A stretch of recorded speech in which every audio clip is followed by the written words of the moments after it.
처음에는 너무 어안이 벙벙해서 아무런 말도 할 수 없었답니다.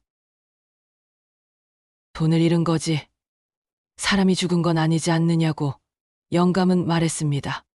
아니, 이 영감이 뚫린 입이라고. 앞으로 40년은 더 살아야 되는데 노후 자금을 몽땅 사기당한 양반 입에서 할 말인가 싶었습니다. 우리 부부는 정년 퇴직을 한 후 평생을 살아온 서울을 떠나기로 결정했습니다. 전 재산인 아파트를 팔아 남은 대출금을 갚고 시골에 조그만 전원주택을 짓자던 건 남편의 꿈이었습니다. 60대이지만 아직은 건강하니 주말 농장도 해보고 시골 장터에서 전을 부쳐서 팔거나 텃밭에서 수확한 채소라도 팔면서 입에 풀칠은 하지 않겠냐는 희망으로 노후에 대한 계획을 차근차근 세웠고 실행으로 옮기려던 찰나였습니다. 그런데 우리 부부의 꿈이 산산조각이 나던 날 남편의 그 사람이 우리에게 접근을 했습니다.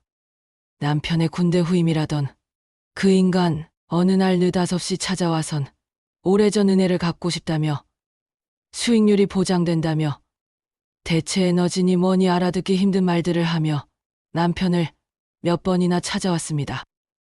형님, 그냥 은행에 묻혀있는 돈을 움직이게만 하자는 거예요. 1년만 믿어보세요. 틈만 나면 집에 있던 남편을 불러내서 술이며 밥을 사던 군대 후임이라는 사람은 귀가 얇은 남편에게 계속해서 투자 권유를 했습니다. 결국 망설이던 남편은 저에게 상의도 없이 통장에 있던 우리의 노후 자금인 5억을 그 사람에게 덥석 맡겨버렸습니다.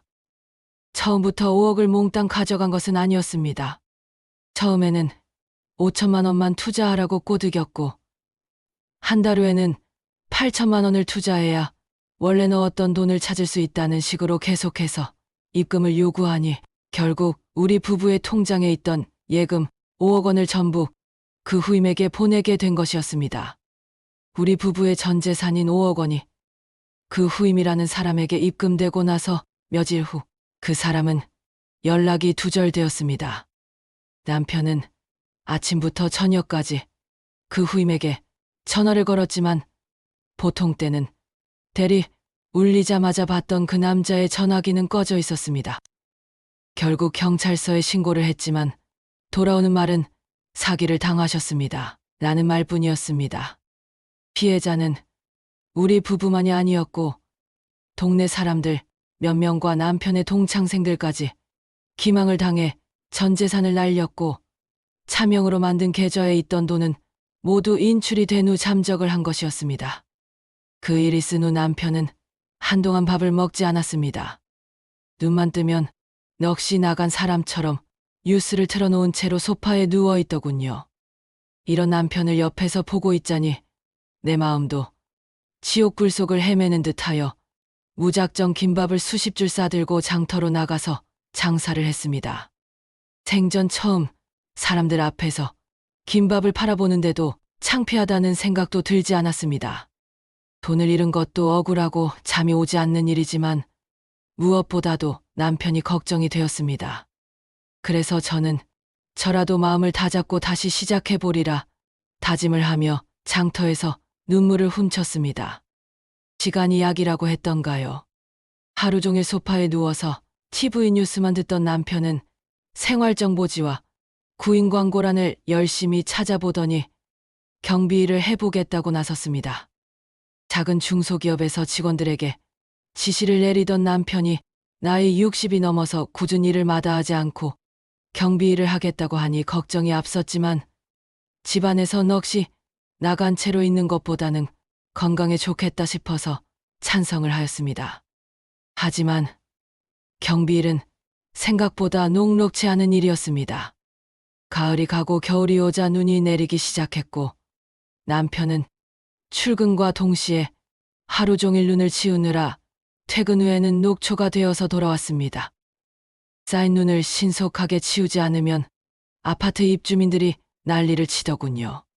하지만 몸이 고된 것은 참을 만한 것이었지만 가끔씩 남편에게 반말을 하며 시비를 거는 젊은 사람들과 싸움을 하는 날이 많아졌습니다. 결국 남편은 경비로 취직한 지 3개월 만에 사표를 내고 다시 집안에서 누워있는 생활을 했습니다. 상황이 이렇게 되다 보니 두 부부가 집안에서 손가락만 빨고 있을 수는 없는 노릇이 되어 저라도 다시 김밥을 말아서 장터에서 팔자고 다짐을 했습니다. 새벽 5시에 일어나서 김밥을 말고 50개의 김밥을 싸면 출근길에 김밥을 사가려는 직장인들에게 팔아야겠다는 생각에 아침 7시까지 지하철 입구에 자리를 잡았습니다. 이렇게 부지런을 떤 덕분에 아침 김밥 장사는 잘 되는 편이었습니다. 하지만 우리 두 부부가 생활하기에는 턱없이 부족한 수입이었기에 낮에는 다시 장터에서 팔 김밥을 만들어서 하루 종일 장사를 해야 했습니다. 시장통은 늘 많은 사람들이 왔다 갔다 하는 북새통이었고 정신이 없는 편입니다. 김밥 하나 팔면 얼마 남는 돈은 없었지만 그래도 다른 상인들과도 제법 친해지고 내가 만든 김밥이 맛있다며 고정적으로 찾아오는 단골 손님들도 하나 둘씩 생겨나다 보니 저는 시장에 있을 때만은 마음이 편안해졌습니다. 그런데 이런 저의 평온한 일상에 찬물을 끼얹는 듯한 사건이 발생했습니다. 이날도 새벽같이 일어나서 김밥을 말기 위해서 졸린 눈을 비비며 재료를 손질하고 정성껏 김밥을 싸서 아침 장사를 한 후 시장에서 오후 장사를 하던 날이었습니다. 그런데 이날따라 배가 살살 아파왔습니다. 새벽에 먹은 고구마가 탈이 났는지 갑자기 화장실이 급해져서 주변 가게 아주머니께 잠깐만 봐달다며 부탁을 하고 불이 나게 시장 화장실로 달려가서 이를 보게 되었습니다. 시장에서 일을 하다 보면 이렇게 갑작스럽게 화장실에 가야 할 때가 생기곤 하는데 그날따라 조금 화장실에서 시간을 많이 보냈다 싶어 숨을 헐떡이며 돌아와 보니 소쿠리에 있던 김밥이 통째로 사라져 있는 것이 아니겠어요? 분명 20줄도 넘는 김밥이 있어야 하는데 소쿠리에는 파리만 날아다니고 있었습니다. 화장실을 간 사이에 좌판을 봐달라고 부탁한 아주머니에게 어찌 된 거냐고 물어보았더니 아주머니는 내 얼굴을 보며 고개를 절레절레 흔들었습니다. 할머니, 내가 잠깐 한눈 파는 사이에 어떤 젊은 남자가 잽싸게 오더니 김밥을 몽땅 훔쳐갔어. 너무 빨라서 어떻게 해볼 수도 없었어. 나는 갑자기 다리에 힘이 풀리면서 아무 말도 못하고 주저앉고 말았습니다. 아침에 고구마를 먹은 것이 후회되는 순간이었습니다. 김밥 말겠다고 새벽부터 손에 물집 잡히도록 일했는데 속상하고 억울한 마음에 땅바닥에 주저앉아 꺼이꺼이 울고 싶었지만 살다 보면 이런 날도 있는 거라고 마음을 다잡으며 다음부터는 절대로 새벽에 고구마를 먹지 않겠다고 이를 갈고 집으로 터덜터덜 걸어갔습니다.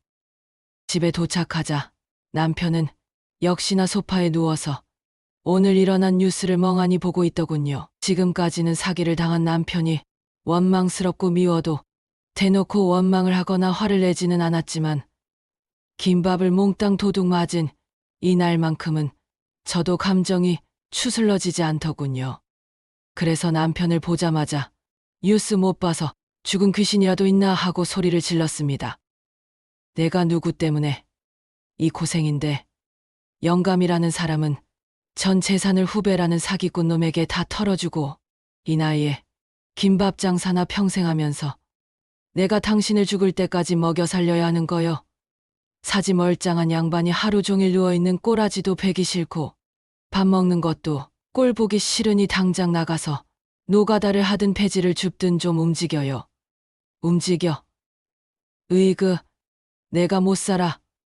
속에서 천불이 나다 보니 이렇게 남편에게 퍼부어댔고 남편은 아무런 대꾸도 없이 슬리퍼만 끌고 밖으로 나갔습니다. 남편은 한참 후에야 집으로 돌아왔고 그의 손에는 작은 비닐봉지가 들려 있었습니다. 그 비닐봉지 안에는 막걸리 2병과 제가 좋아하는 밤빵이 들어 있었습니다. 여보, 나 다음 달부터 공공근로 신청했어. 동네 휴지 줍는 일이지만 당신이 좋아하는 떡볶이랑 치킨은 매달 사줄 수 있을 거야. 이렇게 말하는 남편의 눈에는 눈물이 그렁그렁 맺혀 있었습니다. 남편의 이 말을 듣자 저는 시장에서 김밥을 몽땅 도둑 맞고 펑펑 울고 싶었던 마음에 불이 당겨져 그만 대성통곡을 하였습니다. 그리고 그 와중에 제가 좋아하는 밤빵을 사온 남편이 가엾고 애처롭게 느껴졌습니다. 그래 한평생 나만을 위해주고 내가 먹고 싶다는 것은 다 사주었던 우리 남편. 착해 빠지고 사람을 좋아해서 사기를 당한 것인데 그래도 우리는 아직 건강하고 늙어 죽을 때까지 서로 의지를 할 수 있는 부부이지. 늙으면 자식도 다 소용없어. 가려울 때든 긁어주고 아플 때 약 사다 주고 죽 끓여주는 남편이 최고지. 저는 남편을 원망하던 마음을 내려놓고 여생을 남편과 합심해서 새롭게 시작하기로 다짐했습니다.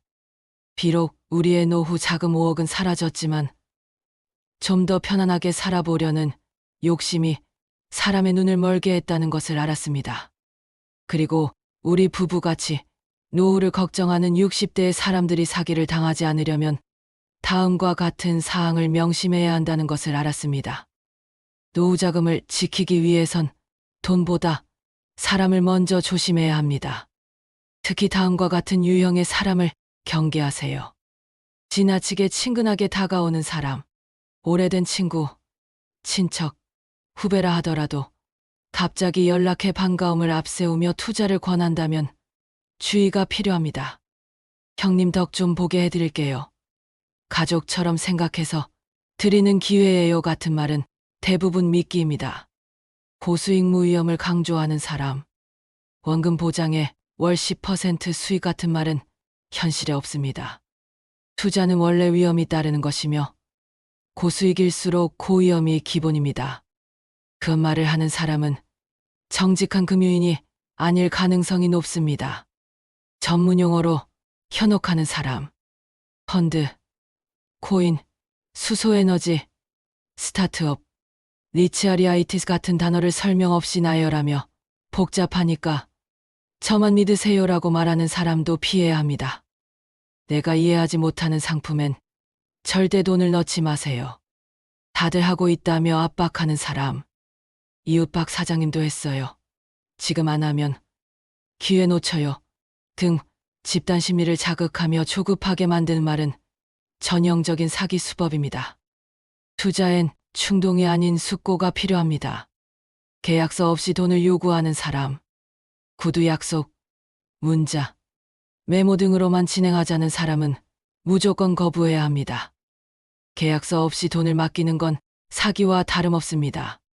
정식 서류와 법적 절차가 없는 돈 거래는 절대 하지 마세요. 마지막으로 의심이 들면 전문가나 가족에게 꼭 상의하세요. 절대 혼자 결정하지 마세요. 인생 후반전은 무엇보다 안전하게 지키는 것이 중요합니다. 돈보다 더 소중한 건 평범한 나의 일상들과 내 가족들의 건강입니다.